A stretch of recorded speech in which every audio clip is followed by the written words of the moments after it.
fans of Justice League and Justice League Unlimited. Here we are bringing you another great episode of our podcast, Justice League Revisited. I am James Enstall at Geek to Me Radio, one half of the dynamic duo that makes up this little team that we cover and revisit these episodes. Joining me, as always, is the voice of Wonder Woman, Susan Eisenberg. How are you? I'm well. How are you, friend? Doing well. Still excited about this. I still get, every time we get to record, I get that little tingles in my belly where I'm like, oh, we're going to do another episode of Justice League Revisited.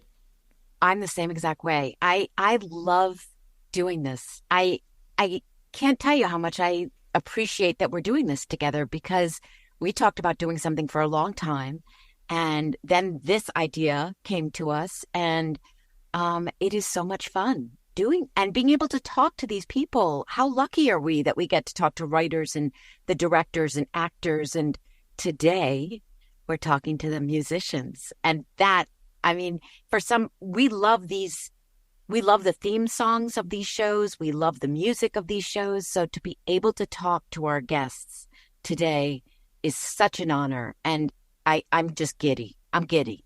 Yeah. Can you tell I'm giddy? They've got so much history with the DC animated universe, and we'll get into all that, I'm sure. But they started out with Batman the Animated Series and Superman the Animated Series, and they kind of followed the trajectory of the shows into doing Justice League, where the three of them, Lolita Ritmanis, Michael McCuiston, and Christopher Carter, all were basically, you are now in charge of the music for this fantastic show. And did we talk about what their company is called? Have we mentioned that yet? Dynamic Music Partners. They formed a group, and they read each other's minds. They compose together. I'm sure they play polo and have high tea. I'm just assuming, because they seem very sophisticated. So I know I've had them on my show before. But I didn't get to talk to them specifically about Justice League, which is why I'm so excited about what we're about to do here. Yeah, I did some research. I was looking them up, and I obviously know them. I know Kristopher the best because we've seen each other at Comic-Cons. Michael I met at Kevin's memorial service, and Lolita I think I also met there. But I have such high regard for all of them as musicians, as creatives, as just they gave this show the most wonderful music and memorable themes.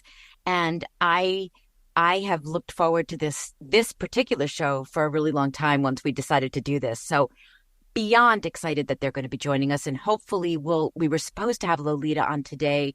She wasn't able to make it because of traveling issue, but we will have her hopefully down the road, right? I mean, we can look forward to that. Yeah, no, there's with the music aspect of this series, because this is the first episode that we're doing where we're not covering a specific episode of the show, because there's so much about the music we could talk to. We could probably have them on 3 or 4 or 5 times and still not cover everything, all the little minutia of the theme song for this, or when this particular scene happens in Legends, the theme for the Green Guardsman. I mean, just all sorts of stuff we could do. So we'll try to persuade them to come back on again after this show.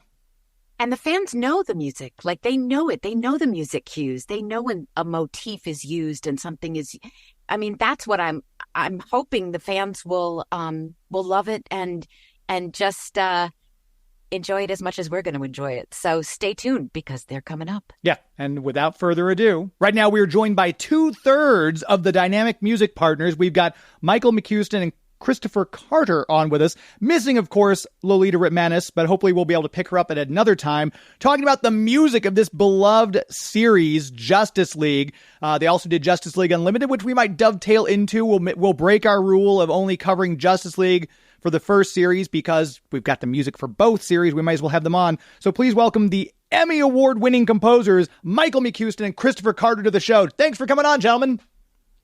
Oh, thanks for having us. This is so exciting. Yay. And Thank you, guys. I actually have to make sure that I turn up my energy level, because that was the most amazing intro I've ever heard. Thank you, James. Very welcome. He's a professional. He's a professional. It's so exciting. I actually had all three of you on my show. I had to look up the year. It was 2019 because you guys were talking about the music for Young Justice Outsiders. And this, I can't remember who it was, came to me and said, would you like to speak to these composers? Which I always love talking to composers. And then I looked up everything else you did. I'm like, oh my gosh, yes, I definitely want to talk to them. And we'll probably spend an hour talking about everything else. But the fact that you guys have done so many of these series, you're drenched in superhero lore. Maybe just to start, each one of you, if you could talk about your level of knowledge coming in, your starting level, and your level of excitement when it was announced that you were going to be working on the music for Justice League. Well, this is Kristopher, by the way. I mean, I feel we have to make sure to introduce because we're not just the disembodied voices. Right. Good. I mean, we had worked on Batman the Animated Series. That was our entree into the superhero world, and segueing from that to Superman and then to Batman Beyond. It was not as much of a culture shock, I think, to the system for somebody like myself that wasn't as into the comics as I grew up. I certainly watched the movies, Richard Donner's Superman, all these things that were out there just for the general public to enjoy of superheroes. But Justice League was just kind of like taking off all the speed brakes, and we're going deep into superhero lore now, and it was exciting and daunting at the same time. I think that the producers and writers were so good at having a show where you have like one hero and one big bad, or maybe an arc of big bads. Now all of a sudden we were going to have stories that were so big they were going to occupy 2 whole episodes, in that dramatic arc. Mm-hmm. And so yeah, there was a lot to it that was exciting and daunting.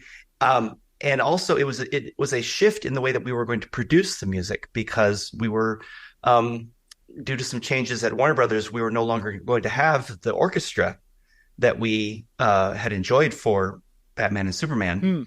So there was a technology shift as well, or technology shock, because we were now going to have to create the same, epic sweeping music that we had done with the live orchestra entirely in our studios with computers.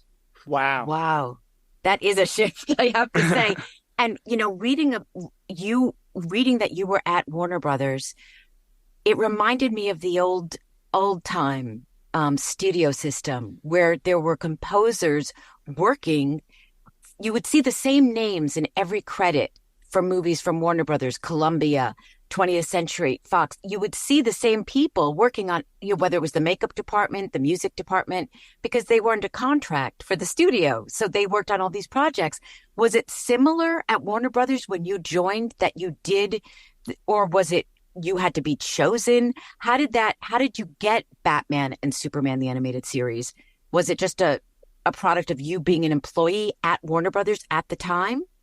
Oh, that's a very interesting question. I don't think in all these years we've ever had anyone ask us if we were employed by Warner Brothers at the time. But no, actually the way it happened was Shirley Walker was the supervising composer for Batman the Animated Series. And she had decided she wanted to do this grand experiment and bring a lot of new people into the business and create a team of her own. And so she put some feelers out in the music departments and the various people that she knew and said, hey, do you know any new composers? Do you know people who are coming up? I'd like to audition some people for my show. And she got some advice for some people. And that's how Lolita, Kristopher, and I ended up working with her, because she heard some of our music independently. We did not know each other at the time. Wow. And she kind of handpicked these people. I think she ended up working with over 30 composers on the series through the course of the series, and which is kind of remarkable. Mm-hmm. And then she would sort of bring back people that she felt like that she clicked with, that she had a simpatico with, and that turned out to be myself and Lolita, who were, I think, the first couple of people she had on the show. And then Chris is much younger than us, and so he came along a little bit later. And she kept asking him back for episodes and things like that too. So we were sort of brought into the fold by Shirley Walker. And Wow. that's how we met each other. And that's how we ended up working together on those three shows that Chris mentioned, the Batman the Animated Series, and then Superman the Animated Series, and then Batman Beyond.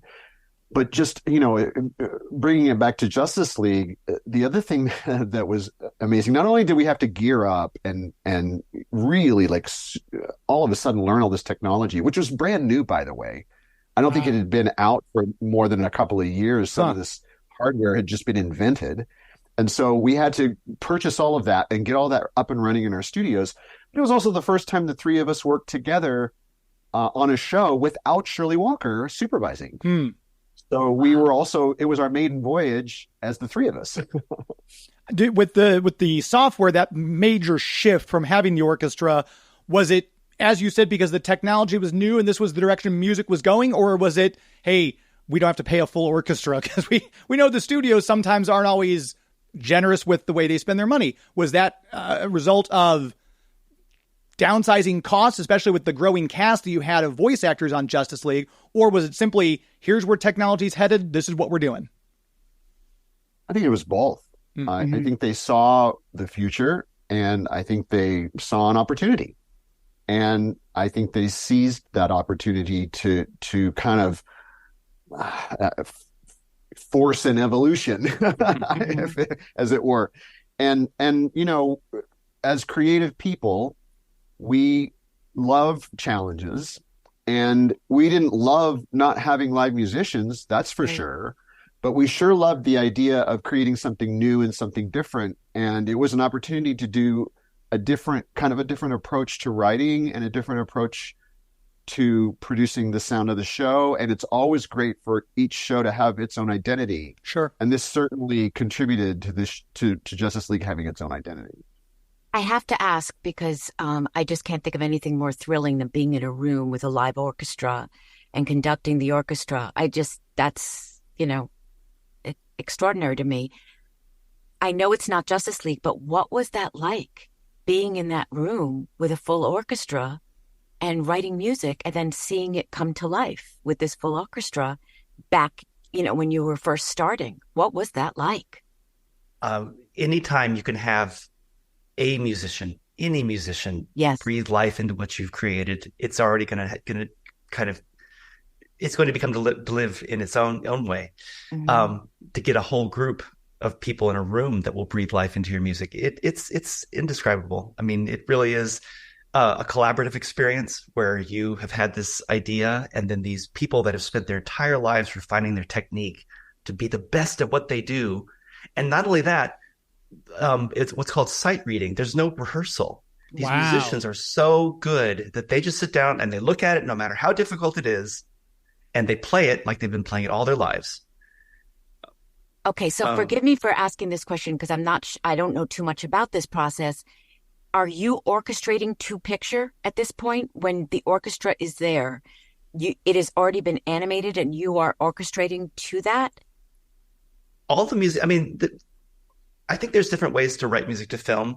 Okay. We come from the school, and this was something that Shirley taught us about, crafting the music to unfold as the story does. So it's like the music, the scene is there. It has a rhythm, it has a pace, and we're writing music that actually follows that to an exact.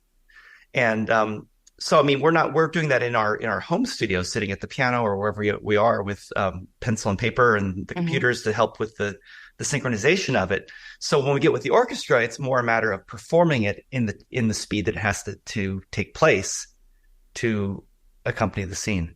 Wow.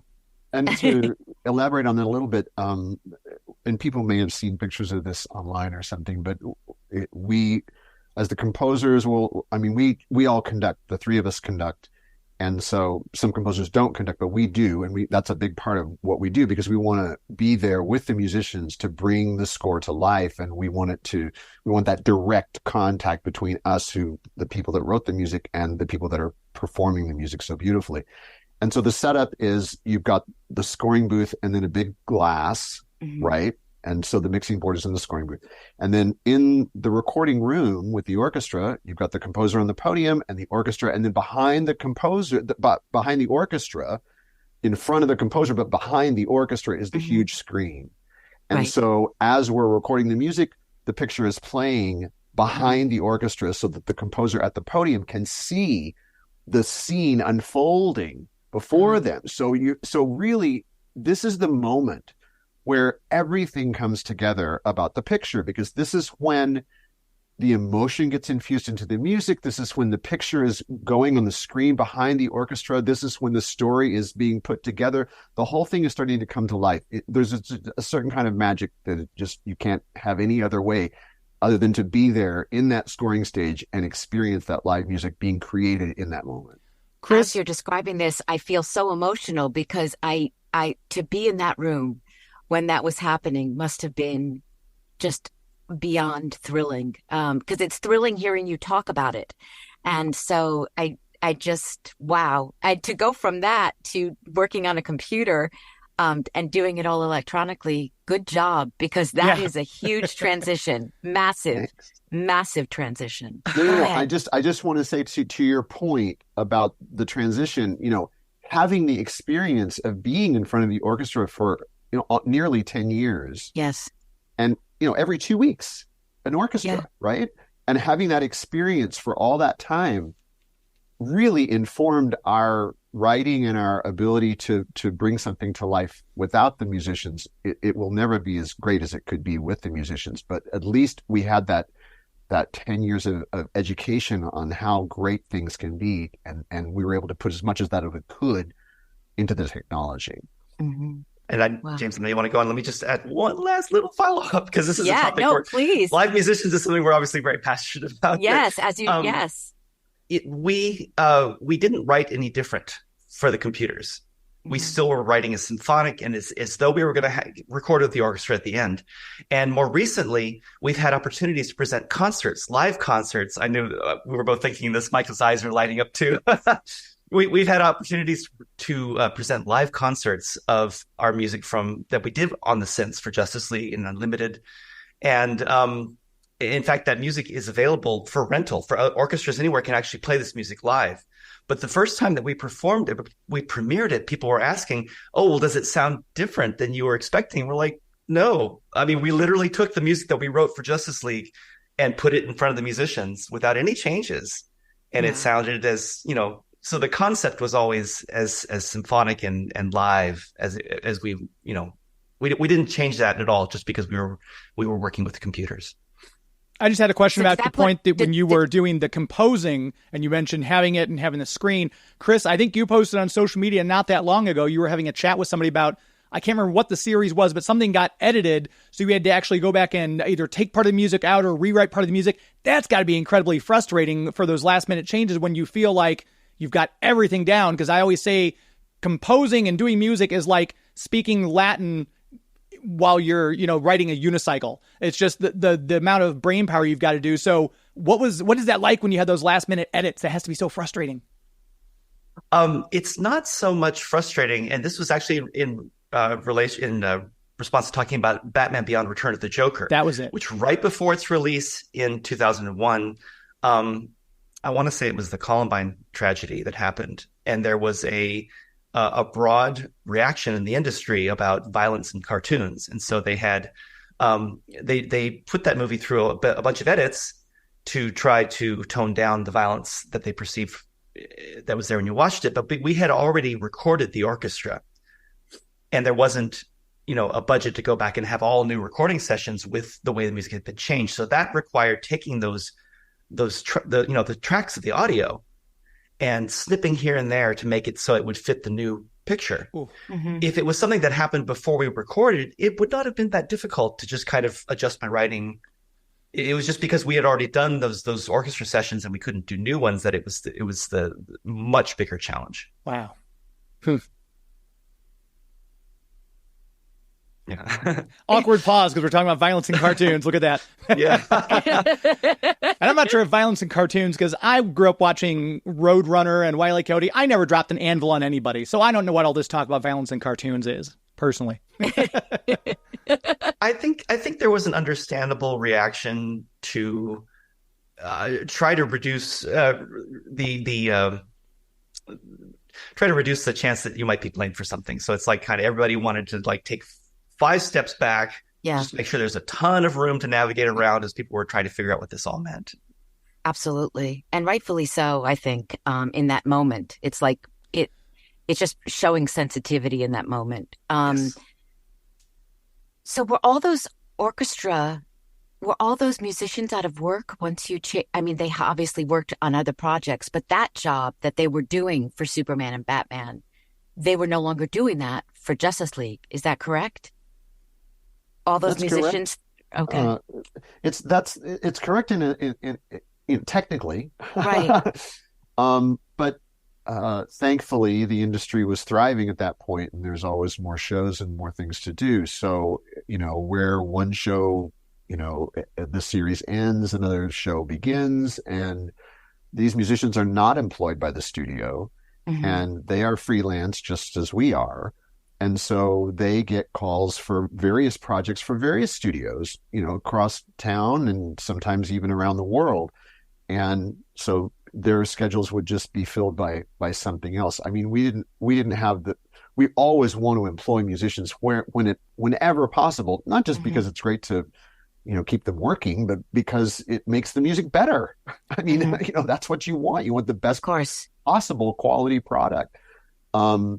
So, we shows come and go, and that's a normal thing in the industry, and that's a normal thing for the musicians too. And, so it's also great to have your regular band, Uh-huh. as it were, your regular orchestra band. And so it was nice to see familiar faces from week to week as we would score things on a series. It was great. And then we always just say, we can't wait to work with you again. I have When to we tell did you the, that oh, when we had our like maybe the first season or second season, we had a rap party, and we didn't have many of these after that, but it was in this huge um like hall, and it was very dark, I remember. And I didn't really know that many people at the time, so you're everyone just like walking around and like hi, like not knowing each other. And I remember they had a live band Hmm. for the rap party. And the band was playing all the music themes from all the different shows. So Scooby would come on, and all of a sudden, and I'll never forget this as long as I live, our song, the Justice League song, came on. And I will never forget just freezing in my place, just there and being beyond emotional at hearing our theme music. Hmm. And I still feel that 22 years later. I still feel that from our theme. And I did a Comic-Con once, and I did a panel, and it was so much fun because I had everybody in the room humming the theme music to Justice League. And I wish I may have a recording of it, but it was just because everyone knew it, you guys. Everybody knew this theme. Today, everybody knows that theme. James and I talk about it all the time because we love that music so much. And you talk about, it is said that Lolita wrote the theme. I don't know if that's true or if that's just like the Wikipedia page, but can you talk a little bit about that? About um, the theme song for sure. Justice League? Lolita did write the theme for that. Okay, okay, And Michael wrote the Justice League Unlimited theme. okay. And both of those were honored with Primetime Emmy nominations Hmm. because they're so As dang awesome. Yeah. Oh my God. In fact, I read that and I thought, how could it have not won the Emmy? How? Because I don't think you have a better theme song. It's like Mary Tyler Moore Show. You just don't get better than that song. And I feel like the same is true for our shows. I think you don't get a better theme song than what we got for Justice League and Justice League Unlimited. The unlimited theme is I my appreciate alarm. that a lot. Just to wake me up in the morning. The unlimited theme is my alarm clock on my phone. That's fantastic. Oh my gosh. That's wonderful. Well, I think I that love that it song. starts, the theme, it starts from the theme, but it expands out into our whole approach for the music is that Bruce Timm and the producers, they wanted a score and a sound that started with a kick-ass melody. They Okay. really wanted something that as we're going through the story and we have these characters, they wanted identifiable melodies. So that's what we were trying our best to come up with things that when they heard it, people knew who it would who would represent, and that started with the theme. And like when a writing team or script writing team gets together, they have different ways of working. When it's three people working on something, whether it's an episode or the theme music, how does the work get divided? How does that meeting go where you decide who's going to work on what? How does that collaboration move through the experience? Well, there's many different ways that can be approached, and we've done it many different ways during the years of our collaboration together. We don't really. There are times when we get together and write something together. Many times we'll write a theme together, or a song together, or something that we can collaborate on in that way. But as far as the underscore goes for the episodes and everything, we decided for Justice League that it would be one composer following one story, and then we would switch per story. So, and as you know, in Justice League, the stories were two-parters for the most part. Yes. And so one of us would take that story, and then we would do both parts of that story. And then when the next episode came around, the next composer, another composer would take that story and would follow that story.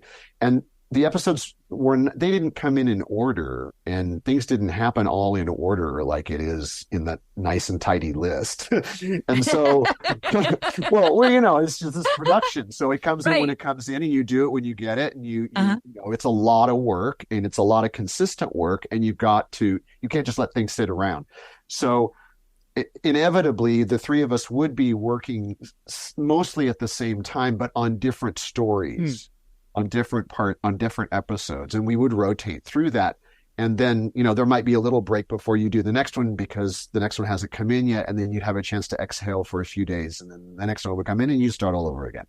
So rather than dividing up each episode between the three of us, we tackled it story by story. So each of us had a two-parter, and then those would sort of rotate through as they came in and were made, and we would rotate ourselves that way.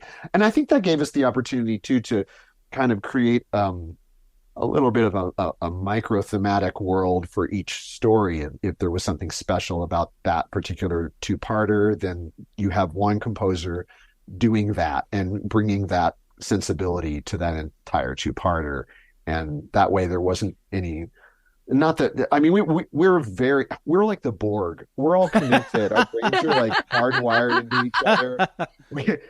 No, I'm serious, because we, even to this day, because more recently we've been splitting shows like between the three of us. So like all three of us will write cues on the same episode. And I think we got to that place where we were so comfortable working with each other, and we were so creatively connected anyway, that now I'll end a cue in a certain key, and maybe, Chris has the next cue, and he'll start that cue on his own in the same key, but we never talked about it. Wow. So It just stuff like that just happens now because of the relationship we've had for all these years. So the exception to that rule, it looks like, would have been Secret Origins, a 3-part pilot, because I know that each one of you had a different theme for that particular one. And then I saw as it went, like, I think, for example, Lolita did Injustice for All. It looks like Michael did The Enemy Below. And then I think, Chris, you did Eclipsed. But that first episode was a 3-parter, Secret Origins, which we've already had Dan on the show to talk about this episode. Each one of you had a different theme. So my question is, when you're tackling this, obviously you've got a great synergy, but were there things like, hey, I want to write the one for Martian Manhunter where he gets to be entered, and hey, how did the workload break down on that one for the three of you? Well, I think with that opener, just to be perfectly honest with you, it was like, oh my gosh, how are we going to do this? How are we going to do this without the orchestra? How are we going to do this with the technology that we have? How are we going to create the sound of the show? And we wanted to really make sure that it was unified. And it was the first time the three of us were working alone together as a team without Shirley. And so it actually worked really well to have, us do one of each of those 3-part episodes, because, that way we each, kind of put our brains into this new way of creating music and made sure, because we were all three working on each part of that it was cohesive. So by the end of the 3rd episode, we had the cohesion, and we had, we were all tooled up and we were all ready to go. And at that point, we knew we could move forward and the show would have its sound. But, it was nice to have those 3 episodes and have 3 composers and be able to each do that and pour ourselves into that one episode in that one story to bring everything together right at the beginning. But we also had to find a new way of working with Bruce Timm and the other producers, because he had been used to the way the orchestra sounded. Now he was going to have to adjust, to learn what this is going to sound like, and is it going to be bad? Are we going to miss the orchestra? What's it going to be? There was anxiety about that, and we all went to his office when Mike played the first cue, and there's just this collective sigh of relief of, oh, it's going to be great, So Mike was really in the hot seat for that one. Yes, I was. But he nailed it, as he always does. Wow. Wow. Crisis averted.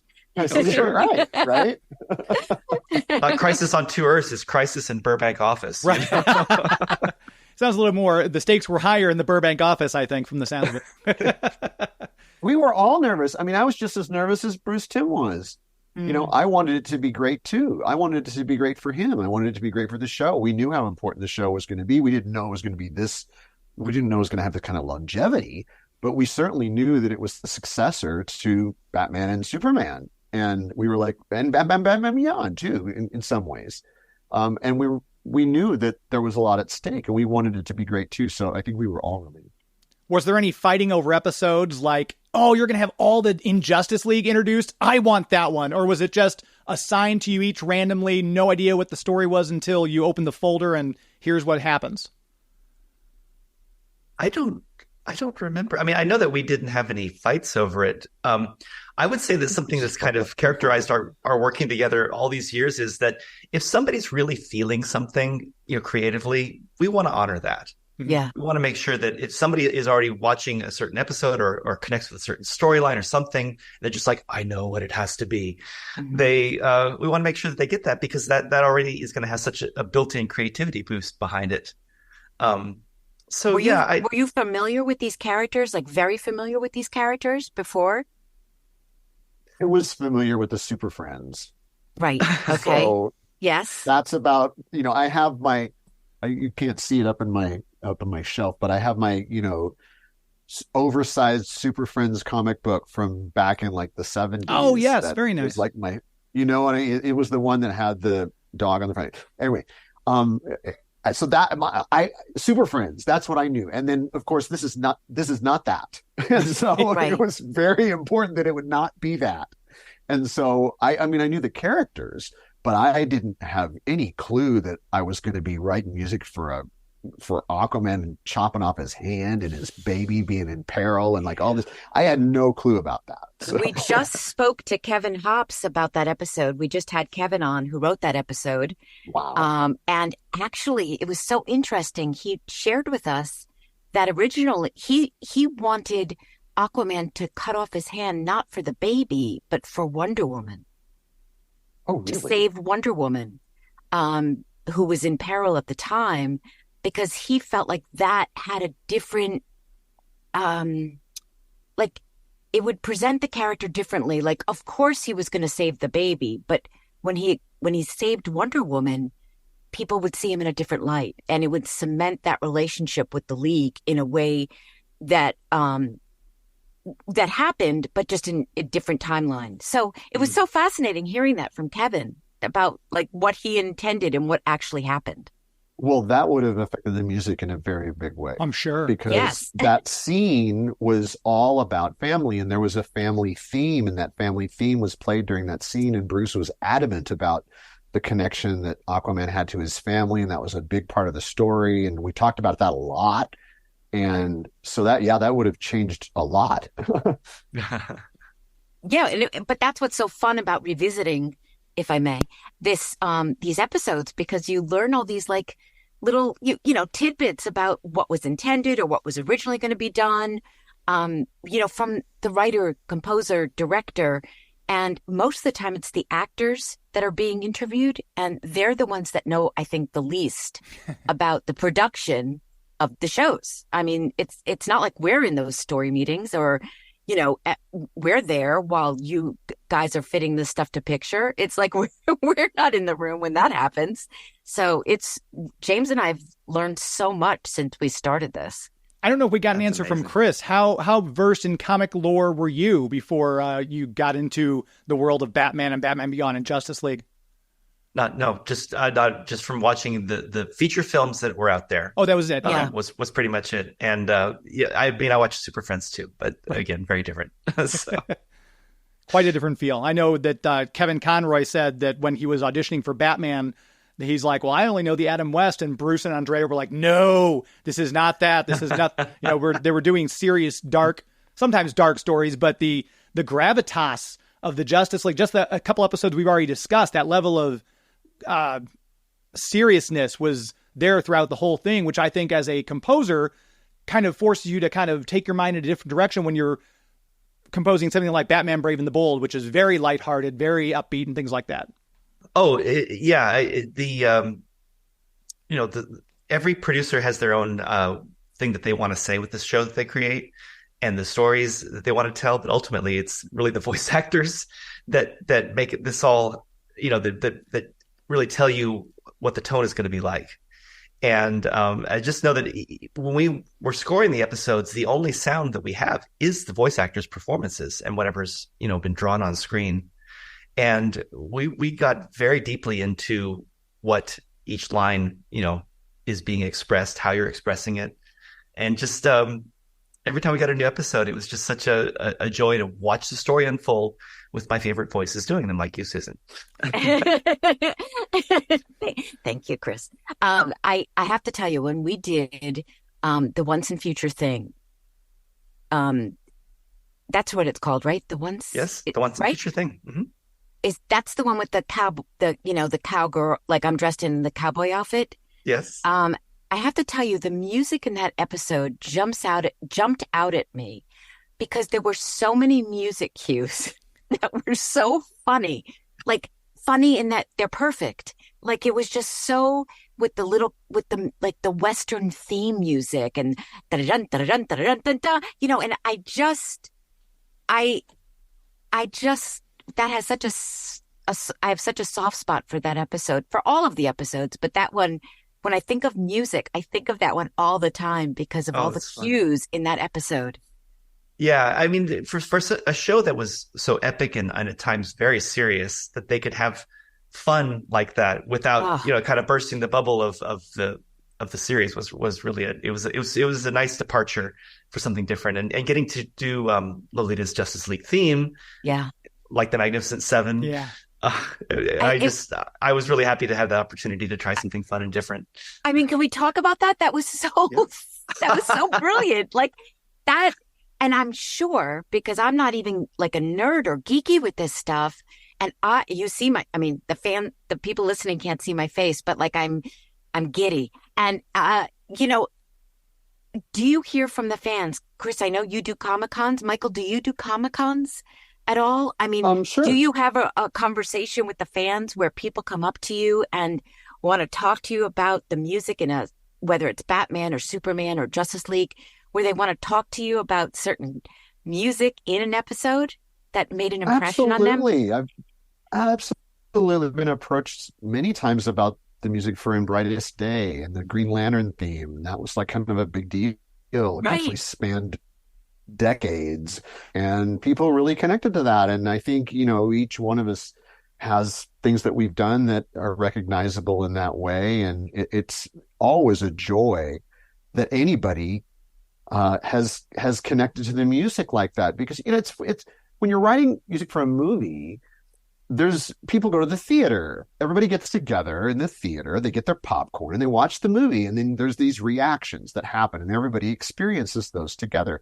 But when you're writing for a television series, everybody's in their living room and nobody gets together, never know what's going on. And so these Comic-Cons and these gatherings are a place where we get to find out what people are connecting to. And it's always wonderful to learn that anyone has been connected to the music in some way, because we would not know any other way. I think the best story that I know of of us collectively is one that actually Lolita should tell, but she's not here, so I'm going to tell it. Please. We did a panel. It's great. We did a panel at Comic-Con about our superhero music, and was that the one that Glenn was on with us? Or it might have been that con, yes. I think we to have a production person, we had Glenn Murakami, who created Teen Titans and was on all these other shows as an artist and producer. A young couple came up to Lolita after the fact, and we were just chatting about stuff, and they said, that the ending of Starcrossed, the beautiful music that she wrote for Starcrossed when Hawk Girl goes away, this couple walked down the aisle and got married to it. Oh my gosh. I love that. Oh my gosh. So they were, they really connected with that music a lot, and they used it to get married too. So I think that is so sweet. I think the Comic-Con was their honeymoon. I think so. Yes, I think you're right. See, who needs Vivaldi when you've got the Justice League theme to walk down the aisle to, right? Yes. Forget Bora Bora. Yeah. Yes, forget Bora Bora. You got a Comic-Con. Oh, I love the stories like that. With the change, Susan and I talked about this before we started recording. I'm curious about the change from the Justice League theme to the Justice League Unlimited, because it's very tonally different, the two theme songs for their opening. What was the discussion like? And I'm curious why the same theme song wasn't used per se, and what the discussion was around making the change that we end up hearing. Well, it was very, very intentional on Bruce Timm's part to reboot the series and to expand it in a very big way. And I think he wanted something so different, not at all like the original Justice League theme, because you don't want to do something new and have it be some pale imitation of something that's already been done. And he's so connected to trying to create something special and new and not be derivative. He's very detached in that way from his own work. He's able to look at his own work in a very detached way and critique it, and he's hard on himself a lot. And I think with this was hard. This was a hard thing to do because Justice League was a success. And it was, it was our understanding that if this is going to go forward, it has to expand and be something greater than it was before. Well, heck, it was already, stories that spanned 2 episodes, and it was already so grand. And the theme was already this sort of epic procession of the gods, and it's like, where do you go from there? So we had this discussion about the main theme, he and I, and he said, I think let's do Flash Gordon. He's like, let's do Queen. He's like, I said, well, wow, really? I was like, really? I said, well, he said, well, maybe we could do, because he loves 70s progressive rock, and he loves the scope of that. These 7-minute pieces that have weather in them, it's like, it's huge, right? So, it was a really, really interesting idea. I really took it on board, and he gave me some stuff to listen to, and I was intimately familiar with Queen and the Flash Gordon soundtrack. So I knew that. And I also knew how it was recorded, which is very unusual. The way that Queen recorded their guitars was very unusual. They recorded it like Bach. They recorded it one line at a time. Oh, wow. Not chords, but they would record each note of the chords separately. And I knew this, and the guitar player that we had worked with for years also knew this, and also had all the exact gear, the vintage gear that was from that era. Wow. So when he said that, I was just like, oh yeah, I am going there. I am totally going to go there. And I, the trick was I only had a minute, right? And some of these epic progressive rock pieces are just like, they're huge. They take a long time to unfold. But I thought, something needs to happen. This needs to have multiple sections. It needs to have a scope that is just crazy, that opens up in front of you like some glorious sunrise. Mm-hmm.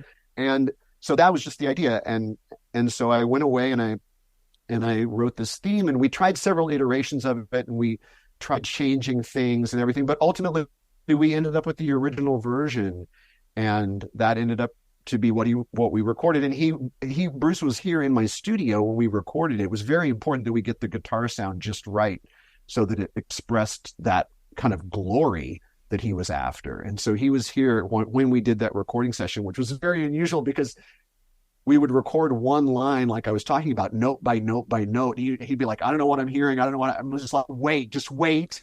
Give us another, 15 minutes to record all the other notes. And then we brought everything in together. He's like, oh yeah. Okay, cool. Yeah, cool. So it was fun. Actually, when you just did that, yeah, I can hear Bruce. Like I can totally hear him as you were saying that. Like, cool, cool. Yeah, cool. Well, we worked with them long enough, Yeah, for sure. Wow. Did that answer your question, James? That did. I think just to know that gave me chills. And that the fact that the guy had all the equipment, that's even more amazing. It was like it was meant to be. Incredible. He had the original vacuum tubes. He had the exact vacuum tubes that were used in the amplifiers of the time. So yeah, what a resource. Greg Herzenok is the guitar player. He's incredible. Wowza. I'm going to listen to that theme in a whole new way the next time I hear it. James, we had, we mentioned that we were going to have you guys, come chat with us and revisit the music from the show. And we did get a couple of questions. We just put it out about an hour ago and already there were some questions. Do you mind if we ask a couple of questions from the fans? Of course. Yes. Okay, great. James, you have those. I mean, not to put you on the spot, James. No, yeah, that's fine. We've got at Shara Holz, like Cher, like Hawkgirl's first name, HOLZ on Twitter. She wanted to know why there isn't a John Shira theme, which I know there are themes in Starcross, but I don't know if it's just that there isn't one labeled like John and Shira for Green Lantern and Hawkgirl, which is one of the favorite romances of the series. Is there... I wouldn't say there wasn't a theme because Starcross had a lot of music in it that was specific to the show, but was there any kind of, when you're doing that particular episode, what was the discussion like on the music? Mike, didn't you score the scene that was their consummation? I think so. And is she talking about she's talking about the love theme between Green Lantern and Hawkgirl, right? Right. So I know she just didn't have that. There's very much a theme. So here's how it unfolds. So there's an original scene where the two of them kind of fly off together hand in hand, and that's very short. It's like 4 seconds, maybe. And when that scene came up, Bruce said to me, I think we need something here. This is going to become a thing. And I said, okay, but it's so short. There's not enough time. He's just like, well, even if it's only a few notes. I said, okay, no problem. I'll do something. And so I did this little theme that goes da da da da da, and that's it. And then they fly off to that. And then later, that little motive is expanded greatly throughout the series, both series, and just becomes this big, kind of love theme for the two of them, especially when they're in the watchtower together and, she removes her mask and everything. And they have this kind of, I don't know what you want to call it, rendezvous, I guess is the best word for it. And that expanded this really big and glorious, very intimate. There's an intimacy to it, but it also becomes something very big because that their love is becoming very big. So that is very much a part of the series, and I encourage your person who asked the question. I encourage them to listen for that because it's woven throughout, even in the flashback scenes where they're in, I think it's ancient Egypt or something. Mm-hmm. Yeah. It's all over. It's all over. So just go hunting, go on a scavenger hunt. It's there. And if you should ever hear the Justice League in concert, live concert suite that Mike wrote, you expanded that into this whole glorious, version of it. It sounds amazing with the full orchestra playing it. Yeah, I know that there's a bunch of music on YouTube. If you just do YouTube Justice League, there's like the entire soundtrack there. I'm sure it's available for purchase if you go to your local record store and see if they have these things, kids, called CDs. And it's before streaming. Just pop it in this little player. It's great. You'll love it. Trust me. James, do you see JK on there? Girl with Cello, who I know because we've done some things together, on Twitter, but she actually performed the theme song on her cello and put it out to online, and the response to it was just incredible. And she writes, "I love the main theme of Justice League. I never skip it. What are some of your musical influences, and what led you to your decisions on how to orchestrate certain episodes?" Which I think we covered. Big fan of your work in the show. As a cellist, thank you so much for making the show so special. So that is Girl with Cello on Twitter, JK. So musical influences, you guys who take your time.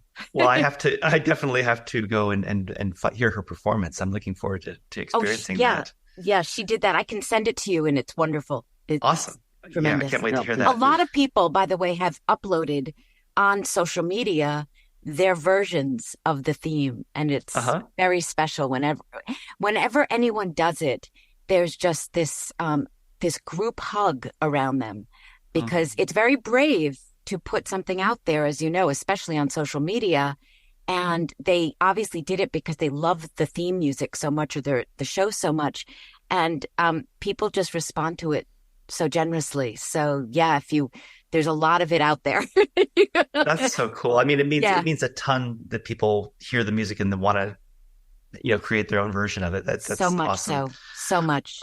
Lolita also wrote the theme to the Zeta Project, which was another animated series we worked on, and it's all electronic. It was kind of a futuristic synthesized sound. And a fan actually uploaded a version playing it on a flute. And it's not even designed for the flute, but this person is so amazing. They just blast through these notes and flute madness for Zeta. It was incredible. I love it. Believe it or not, probably one of my biggest influences, our mentor, Shirley Walker. Because I spent so much time around her in my youngest creative time, seeing the way that she writes, seeing the way that she uses the orchestra, seeing the way that she plays the scene. And I'm constantly finding ways that her style and her techniques have kind of worked their way into the way that I create music. I was also a big fan of classical music, so I liked composers in like the late 19th, early 20th century of Russia. It's like Stravinsky and Shostakovich and Tchaikovsky and those guys. I was actually really influenced by Nine Inch Nails, and we drew upon that heavily when we did Batman Beyond. Yeah, see that. Yeah, and other composers. Everyone knows about John Williams. Not as many people in the general public have heard of Jerry Goldsmith, but he's a contemporary of John Williams, and he did like the Planet of the Apes. He did the Star Trek theme. He's huge, and if you haven't heard his name, you should definitely check him out. Well, James and I have heard his name, but hopefully our listeners will go and listen to him and his compositions. And so those were your broad influences. And sure. Okay, so Michael, your turn. You're up. Well, I think what you said about Shirley Walker is so important, because that was my first job as a professional composer, was working on Batman the Animated Series. And because it was my first gig, and because she was who she was, I was just absorbing anything and everything I could from being around her. I love her music. I think her music is brilliant, and I think she's frankly a genius. And so I always felt like it was a great honor just to be in her presence and to sort of see how she did things. And so there was this kind of, I think a lot of her approach and stuff kind of rubbed off on us, just because we really wanted to also fit into the style of her show. And so it was important that we understood what she was doing and how she was doing it, so that we could have a seamless connection with her voice and the style that she had set up for the show. So I learned so much from her. But I actually had some amazing mentors early in my education. I'm a graduate of USC. I was part of their film scoring program, and Jerry Goldsmith was one of our teachers there. Oh, wow. As was Henry Mancini. Oh. And David Raxon was also one of my teachers, my film music composition teachers. And I'm very proud of that because I think one of David Raxon's first films was City Lights with Charlie Chaplin, which is one of the first sound films that was ever made. And so I feel like I have this connection, back to like the advent of film scoring. It's funny because when I looked you up, and I love all of their music.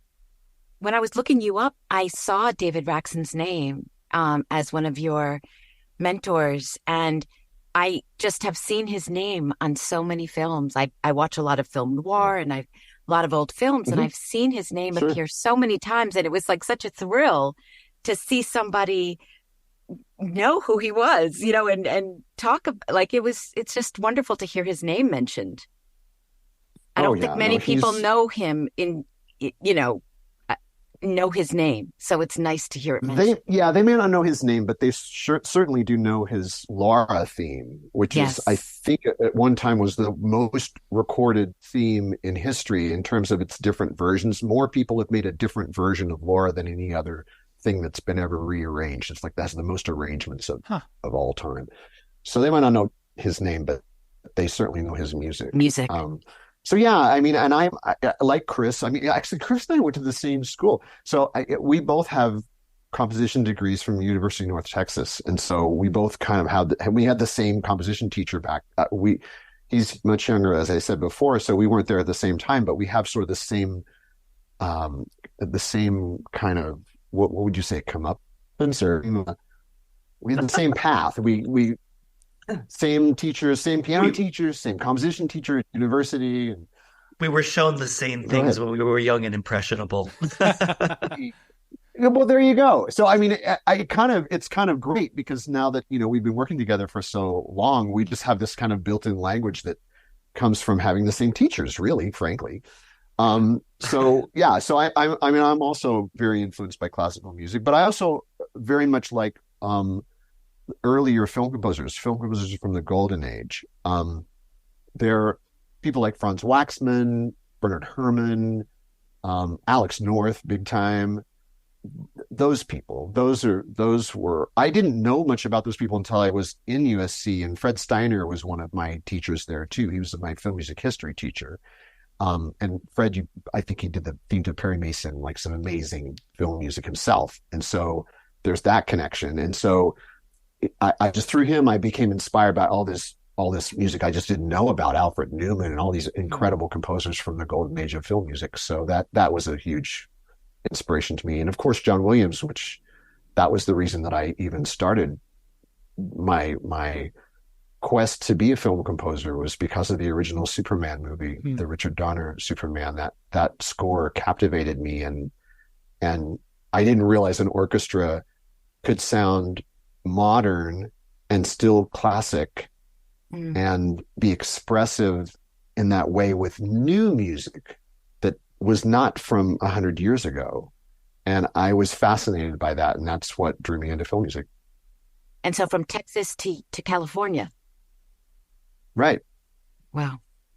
Right. Well, it was David Raxon who told me about the USC scoring program, because I tracked him down after a concert and I told him I wanted to be a film composer, and that I was studying composition at the university, and what do I do? What's my next step? And he just said, well, I tell you what you do. He said, you come out to USC, you look them up and look up their program. And he said, and if you get accepted into that program, I'll be your teacher. And I was like, I'm there. Wow. I'm so there.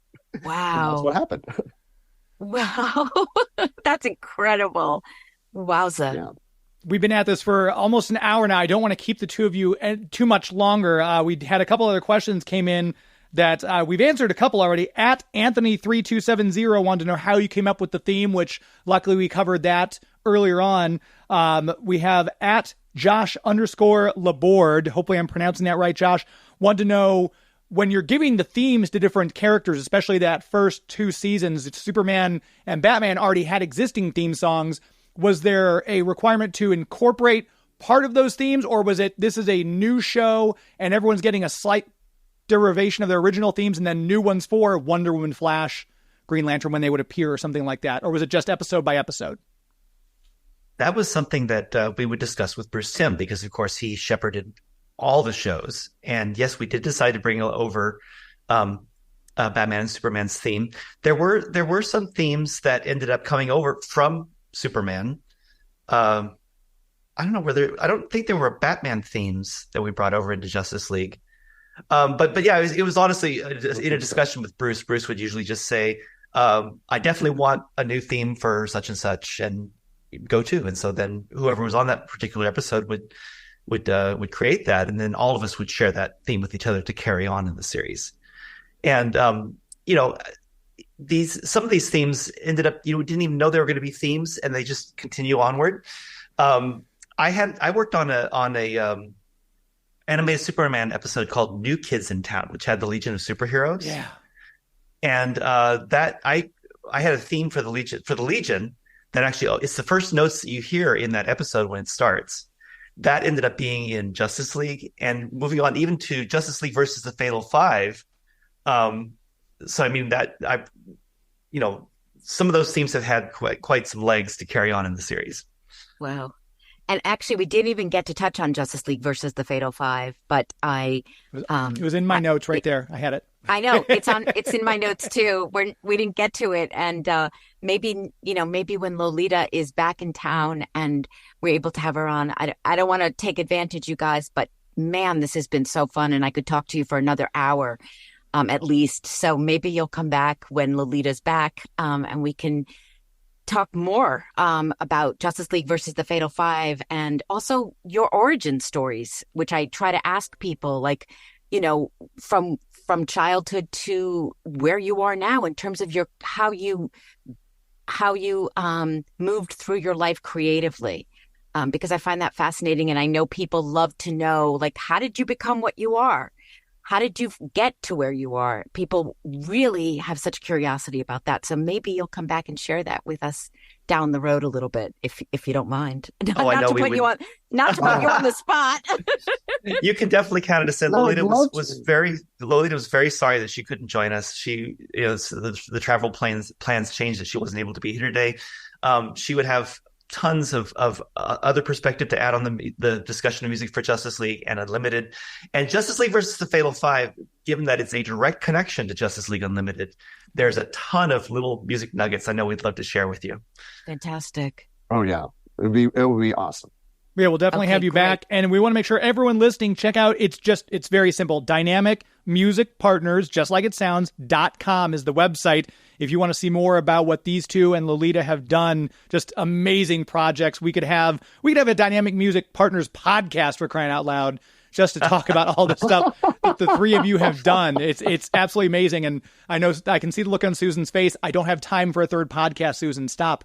I love their website. I spent so much time on the website. It was really so fun. It's really well done. And it was just fascinating seeing your different projects. And honestly, you guys, I just can't tell you how much I have smiled this entire interview. It has just meant so much to have you guys on here. I can't tell you how much. And real quick, too, we want to make sure if you guys, because I know, Chris, I see you on social media all the time. Michael, are you very active on social media? And where can people find you personally if they want to learn more about you, follow you, things like that? I have quite a bit of information on our website. I'm not a social media person, generally speaking, although I do try to let people know on Facebook if we have a new project coming up or if there's something noteworthy about what we're doing. I try to cross-post on Facebook. So there's a little bit there. And Chris, all your social handles? Instagram is probably the best place to find me. It's Kristopher Carter, Kristopher with a K, .composer. Twitter X is Uta Deer. And usually what I post on those ends up on Facebook too. So if you just come to ChristopherCarter.composer on Instagram is probably the best place to find me. So. Fantastic. Well, James and Susan, this is such a pleasure to chat with you. This podcast is fantastic. I've been enjoying listening to what you've done so far. Looking forward to future episodes. Thank you. Thank you so much, Thank both of you. you. It's just been wonderful to talk with you, and you've put my whole soul back into a place that was very special and very fruitful, and it just reminded me of just what a great time that was recording all this music for that show. What a great show! What a great time! And just the art and the craft. We just had such a marvelous time. It was great. And it's very Well, special for us celebrating on the 22nd anniversary of the show that we're getting to talk to you both. So I can't imagine for us a better way to celebrate. So thank you both. Thank you, guys. And thank Welcome. you. And, just have a wonderful day. Thank you as well. Take care. Bye, See you ya. guys. Thanks. Thank you. Okay. Take care. There they go. Michael McCuiston, Kristopher Carter, 2/3 of Dynamic Music Partners. That was, I saw your face during the interview, Susan. I think you got the same feeling I got, is there was so much more I wanted to talk about, so much more I wanted to ask. And we're going to have him back with Lolita, because we can then keep track of all those questions that we didn't get to ask now and ask him then. I didn't mean to put them on the spot, but at the same time, I put them on the spot because I want them to come back so badly. It was years of shows, so there's just so much to talk about. And also, like I said, there's always that curiosity about how people got started and what their trajectory was. And I think people have a real curiosity about that, and I do. But boy, was that just the loveliest of conversations. I could have just listened to them all day. Fascinating, right? Just so enjoyable. Yeah, I think this was a lot of information that we got that, again, you've said this before, Susan, this is information you're not going to find on any other podcast. We're doing this specifically for fans of Justice League and Justice League Unlimited. And those stories they told were just, to hear Tim's reaction to the first time hearing the Justice League Unlimited theme song, and just, and to work with Shirley Walker, the great Shirley Walker, just, she's one of those people I would have loved to have interviewed, would have loved to have spoken with, but my goodness, what a talent. What a talent, and what memories they have. And I mean, that was beautiful for them to be able to share their love for her, their affection for her, and how much they feel they've learned from her. That's beautiful. And they were just the perfect people for this job. And we can't wait to have Lolita on. We will have her on. She had a scheduling issue because she was traveling today. And also we talked about, we want to hear a female voice other than mine on this podcast. Most of the people who worked on the show were men. So Lolita is a standout. Andrea, obviously, and Hawkgirl, we will hear from, and hopefully some other women guest stars. But that was just beyond. I just could not have enjoyed that more. And I hope the fans enjoy it, and hearing about the process and what they did and how they divided everything up and what their approach was. And the fact that they started with Batman and went to Superman and then went to Justice League and had this relationship with Bruce, that's quite extraordinary. That's really something else.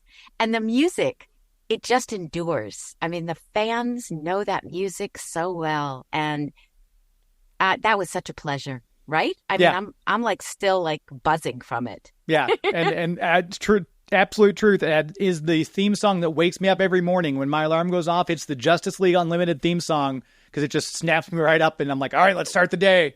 So it's all right. Head to the watchtower. Right. Let's get to the javelin and get to work. Just I've said this before on my own show. When you're talking to composers and everything, if you're watching, be it a horror movie, a TV series that's building suspense, if you mute it when there's no dialogue going on, it takes all the emotion out. The music sets the scene. It gives us the atmosphere, even more so than the cinematography in certain aspects and things like that. And it's one of those things. Music is just infuses emotion into whatever the project is. And the three of them did such an amazing job. Extraordinary. Which is why we're talking about it 22 years later, and even longer for Batman and Superman, the animated series. So, well done, you. And you. Thank you. And on to the next one, right? Which do we know? Yeah, we do know which one, but we're not going to. We're not telling yet. We're keeping it on the. Right. Because depending on when this drops, because this one we talked about, and here's a little behind-the-scenes information for those of you listening. We don't know when we're going to drop this one in, because this is one of those episodes that we call in the business evergreen, because we can fill it in whenever. It's not about a specific episode. It's the overall series. So if you know what, our guest that we have lined up canceled, so let's drop the music episode in here. So depending on when you're listening to this, we don't know what episode you've already heard. Right, exactly. But, whichever episode you've heard, just keep listening. And do you want to tell them how they can reach you? And do you want to do that? I feel like people know how they can reach me. I mean, I'm out there. They know Susan Eisenberg 1 or SusanEisenbergVoice.com, my website. So your turn. Yeah, and you have like the 14 places where people can reach you. Gosh, it's so much to keep up with. Yeah, but so if the landing page for my show is geektomeradio.com. If you go there, it's got archives of all my past episodes. We're coming up on our 400th show, which I'm incredibly pleased to announce that. And for those of you who might be listening, you can go check out my interview I just did with the legendary comedic writer and actor John Cleese. He came through town here in St. Louis this week, and I got the chance to interview him. I was over the moon. He's been on my must-get list of 9 for the past 5 years now. So I've already crossed off 2 of the people off my list of 9. So I'm coming for you, Sarah Michelle Gellar. You're next. We'll see. But you can find me on social media at Geek to Me Radio on Twitter and Instagram, Facebook.com/Geek to Me Radio. If you subscribe to me on YouTube, you'll get a notification if you click that little bell every time we go live, which we do a live radio show. It's actually honest to goodness terrestrial radio, but then it streams online from ktrs.com/stream. If you follow me on YouTube, hit the bell notification, you'll get a notification whenever we go live, because we do video in studio sometimes as well, and it broadcasts on Facebook as well. So I'm like the wind, baby. I'm everywhere. Okay, so when they ring that bell, does an angel get its wings? That does happen. Happens? Yes. I'm not an angel, but I'm gearing up for my wings. I want to be. Okay, I just want to make sure. I want to understand what's happening here. Yes, that is correct, Clancy. And hopefully you're enjoying the show at OG Justice League for us on Twitter. And then Susan and I post to our own social media accounts, but the hub for our show is on Twitter, or X as it's now called, I guess, at OG Justice League. And please, if you are listening, leave us a 5-star review on whatever platform you're listening to us on, because that helps us in search engine optimization. It gets the word out there and more people. And we're hoping at some point WB actually looks at things and says, oh, maybe we should revisit this little up-and-coming show called Justice League and Justice League Unlimited, and let's bring these characters back with the original voice actors. So the more you put it out there in the universe, the more it might happen. So give us a 5-star review on whatever platform you're listening to us on the podcast. We appreciate that greatly. Okay, and stay tuned, because the conversation continues.